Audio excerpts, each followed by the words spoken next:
everyone, welcome back to my channel. So today I'm back with another video, and this time this video is about your wrinkles because this was very requested video. कई लोग जो कि 25 as के आसपास होते हैं उनको भी रिंकल्स की प्रॉब्लम आनी स्टार्ट हो जाती है आज के टाइम पे. क्यों? Because of pollution, sun exposure और हमारी अच्छी डाइट नहीं है और हमारी अच्छी एक्टिविटी भी नहीं है. इन सब कारणों की वजह से हम लोग फेस करते हैं रिंकल्स की प्रॉब्लम को, रिंकल्स या फिर फाइन लाइंस. कुछ को आइज के आसपास, कुछ को माथे के ऊपर, मतलब कम एज में भी आजकल रिंकल्स हो जाते हैं. So today I am going to talk about how we can treat wrinkles. First of all you should know कि रिंकल्स अगर आपके हैं तो कुछ बुरी बात नहीं है. It's normal procedure of your skin to age. ये बस आपकी स्किन को एजिंग शो करने का एक तरीका है रिंकल्स. आपकी स्किन की इलास्टिसिटी जो है वो लूज हो जाती है. आपकी स्किन में होता है कोलेजन जो कि एक तरह का प्रोटीन होता है, वो लूज होना स्टार्ट हो जाता है. मतलब कि स्किन आपकी खोना स्टार्ट हो जाती है, जिसके कारण आपकी स्किन की इलास्टिसिटी लूज होनी स्टार्ट हो जाती है. तो फिर आपके स्किन पे रिंकल्स आते हैं. इसका क्या कारण हो सकता है? सन एक्सपोजर, पोल्यूशन, डिहाइड्रेशन, मतलब आप अच्छे से मॉइस्चराइज नहीं कर रहे हो, आप अच्छी डाइट नहीं ले रहे हो, आपकी फिजिकल एक्टिविटी इतनी ज़्यादा अच्छी नहीं है.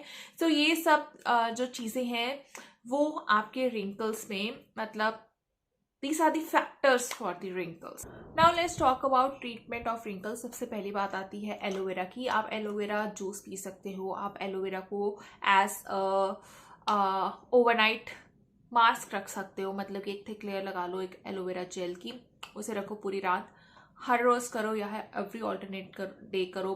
बट आप ये जान लो कि कोई भी ट्रीटमेंट आपको रातों रात असर नहीं दिखाएगा. हर एक ट्रीटमेंट को मिनिमम 4 वीक्स लगते हैं, और इस एलोवेरा जेल वाले ट्रीटमेंट को मिनिमम आप मान के चलो 3 to 4 मंथ्स लगते हैं अपना असर दिखाने में. सो डोंट थिंक कि अगर आप, मतलब आपने अपने स्किन के ऊपर इतने जुल्म किए हैं, इतने सालों से किए हैं, अब उसे ठीक होने में कुछ ना कुछ वक्त तो लगेगा ना. तो आप 25 दिन, तो एक मान के चलो कि अगर 25 साल आपने अपनी स्किन को बर्बाद करने में लगाए तो 25 दिन तो उसे ठीक होने के लिए चाहिए होंगे ना. So keep this thing in mind. Second point is banana. Banana आपके स्किन के कोलेजन को बढ़ाने में बहुत हेल्पफुल है, आपके स्किन की इलास्टिसिटी के लिए भी हेल्पफुल है. आप बनाना खा सकते हो if you are very conscious about your diet. तो बनाना हमेशा 11 बजे से पहले खाओ. इवन आप बनाना को मैश करके ऐसा पैक स्किन के ऊपर लगा के रख दो 15-20 मिनट के लिए, और उसके बाद वार्म वाटर से आप वॉश भी कर सकते हो. इवन इफ़ यू वांट आप उसकी जो पील है उसे मसाज कर सकते हो. बट एक चीज़ करनी है, या तो आप बनाना का फेस मास्क लगाओ या फिर आप बनाना पील के साथ मसाज करो. So only one thing at a time. सब कुछ करोगे तो दही खिचड़ी हो जाएगा, किसी का कुछ इफेक्ट नहीं दिखने वाला आपको.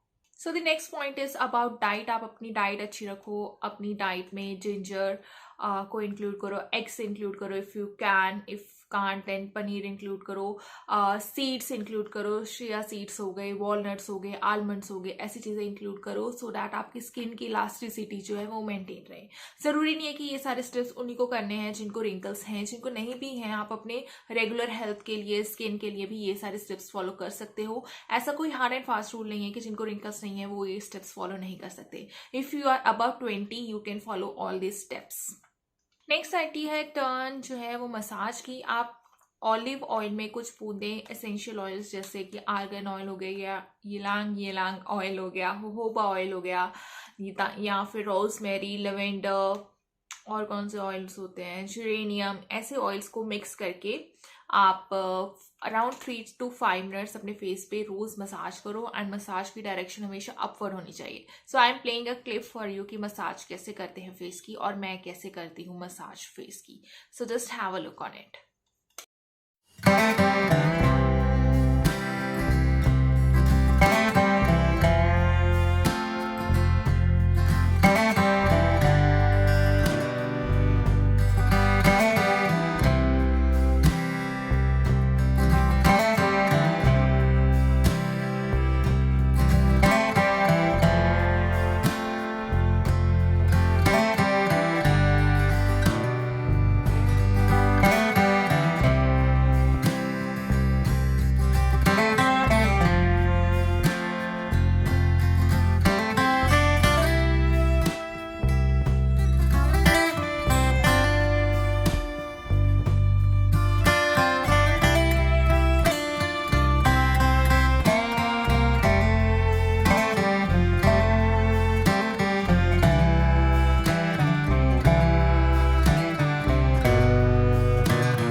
विटामिन सी की, विटामिन सी आप खाने में भी इंक्लूड कर सकते हो, you can take tablets of vitamin C as well, या फिर आप गुआवा, लेमन जूस या फिर ऑरेंजेस इंक्लूड कर सकते हो अपनी डाइट में।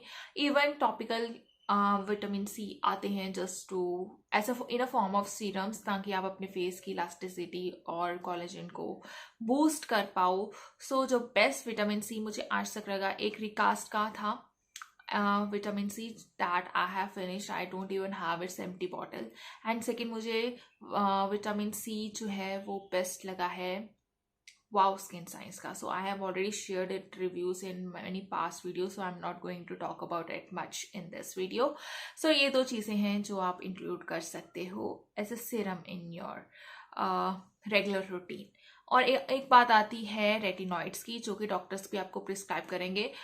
रेटिनॉइड अगर आप किसी डॉक्टर को या फिर डर्मेटोलॉजिस्ट के पास अपने रिंकल्स की प्रॉब्लम लेके जाते हो, तो वो आपको रेटिनॉइड्स के सीरम्स सजेस्ट करते हैं। सो रेटिनॉइड्स जो हैं वो हर एक को सूट नहीं करता। If I talk about difference between vitamin C and retinoid, vitamin C is vitamin C, वो नाम से पता चल रहा है विटामिन सी है। Retinoids is a form of vitamin A, वो विटामिन ए होता है। एंड रेटिनॉइड से आपको पिंपल्स हो सकते हैं, so keep in mind.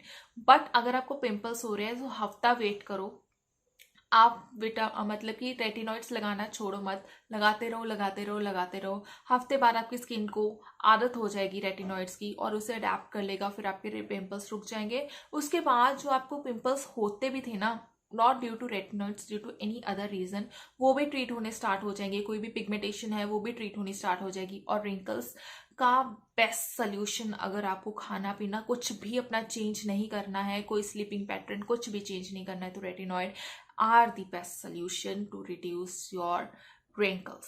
So retinoids के ऊपर जस्ट लेजर ट्रीटमेंट्स है, बोटॉक्स हैं, फिलर्स हैं, वो हम क्यों जाएं, इतने पैसे क्यों खर्च करें। If you want to go, it's all your wish, but a middle class person, they can't afford that much, so that's why I'm suggesting to go for retinoids.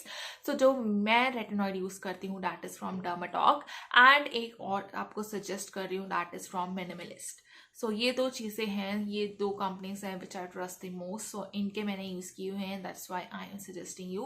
और किसी ब्रांड के मैंने यूज़ किए और मुझे कोई फ़र्क नहीं नजर आया।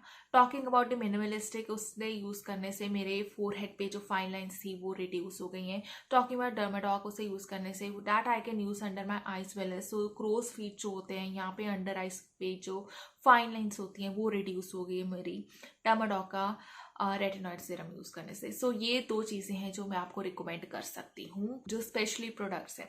Now talking about difference between the vitamin C and retinoids. So vitamin C एक ऐसा सीरम है जो कि एयर के कांटेक्ट में आके मतलब वो अनस्टेबल हो सकता है, बट रेटिनॉइड इज समथिंग वो अनस्टेबल नहीं होगा और आपको रात को ही यूज़ करना है। प्लीज़ उसे दिन में यूज़ मत करो। अगर आप रेटिनॉइड यूज़ कर रहे हो तो प्लीज़ सनस्क्रीन लगाओ, अगर बाहर जा रहे हो तो एटलीस्ट SPF 50 की, अगर घर में हो तो एटलीस्ट SPF 30 की। Don't ever skip sunscreen from 6 AM to 6 PM, sunscreen is must. Next is if you don't want to include any serum, तो अपनी डाइट अच्छी रखो। सो आप जिंक रिलेटेड डाइट्स जो हैं, जो कि आलमंड, बीन्स, योगर्ट भी ज़रूर लो, और जो पिलोस यूज़ करते हो आप वो सिल्क के करो। So these were small tips and tricks जिसकी हेल्प से आप लोग अपने रिंकल्स को ट्रीट कर सकते हो। सो बट मेक श्योर कि अगर आप रेटिनॉइड्स यूज़ करोगे तो उससे रिंकल्स जो हैं वो रिवर्स हो जाएंगे। बाकी सब चीज़ों से रिंकल्स रिवर्स नहीं होंगे, आप सिर्फ उसे फेड कर सकते हो कुछ टाइम के लिए, बट जैसे आप वो चीज़ छोड़ दोगे तो आपका दोबारा से वही हो जाएगा। बट रेटिनॉइड के केस में ऐसा नहीं है। एक बार आप रेटिनॉइड लगा के अपने कोई रिंकल्स ठीक कर देगो तो वो दोबारा रिवर्स नहीं होगा। जैसे जैसे आपकी एज बढ़ेगी तब वो आ सकते हैं, बट इस कारण से नहीं आएंगे कि आपने रेटिनॉइड लगाना छोड़ दिया है। So one and the only reason जो कि साइंटिस्ट की तरफ से भी डिस्कवर्ड है, other than any clinical treatment, उसे तो साइड पे रख दो, वो तो है ही है। अगर आप घर पे ही ट्रीट करना चाहते हो तो बाकी सब कुछ टेम्परेरी है, but a permanent and the reversing factor of wrinkles is only retinoid. उसके अलावा और कुछ नहीं है। रेटिनॉइड और retinol one and the same thing, कुछ लोग कंफ्यूज हो जाते हैं, so that's why I am clearing it out. Retinoid and retinols are one and the same thing, वो जस्ट एक फॉर्म होता है या फिर डेरिवेटिव फॉर्म होती है और कुछ नहीं। केमिकल कंपोजिशन थोड़ी सी डिफर होती है, बट स्किन पे लगाने के बाद the result is same. So that's all guys, that was for this video. अगर आपके कोई भी क्वेश्चन है रिलेटेड टू रेटिनॉइड्स और एंटी एजिंग या फिर wrinkles, please do let me know in the comment section. I will be very happy to answer those questions. So that's it guys, thank you so much for watching this video. अगर आपने मेरी video अभी तक देखी ली है तो please subscribe to my channel and like भी कर देना. So that's it guys, bye, take care.